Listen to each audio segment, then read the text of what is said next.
uFalabo Khuzwayo enye indoda yakhipha i-album emnandi kakhulu ngayi-7 kaNovemba nyakenye last year, lapho i-album yakhe yenza kahle kakhulu online.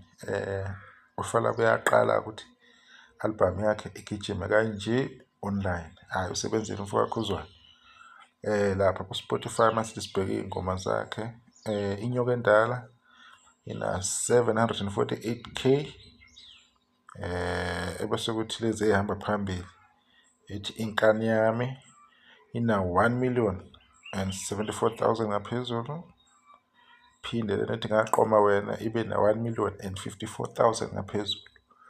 Yizo lezi iy'ngoma kaFalabo ayisebenza kahle kakhulu kule album ayikhiphile. Enye ama-album abe ngo-best album akhishwe oMaskandi, akuzomela abantu bewa-streame kakhulu, bewadlale kakhulu ngoba isebenzile le nsizwa. Sengaba yisho uma ngathiwa ayisatholi lutho oluyi-awards ngale album or i-recognition, i-nomination lapho azobe engenele khona, or lapho azobe bemkhumbule khona ukuthi hithi simnominate, simveze kubantu, sikhombise ukuthi le nsizwa inalo i-talent, except ukuthi ishayela isiginci umfoka wedlamulenze, umfoka Mpungose, except ukuthi inokushayela isiginci, nayo ine-talent elimangazayo, iyakwazi nayo ukungena ngoshuni wayo, ishaya isiginci ngendlela yayo, iculele nayo ama-backings, vocals, everything.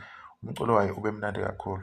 So usakhombisa ithalente nje eliyisimanga uFalabo ngendlela enza ngayo nangendlela aziconducta ngayo, ukuthi ungakwazi ukuhlela omunye umculi into e-different bese uza kuwe uphinde udlale ngendlela odlala ngayo.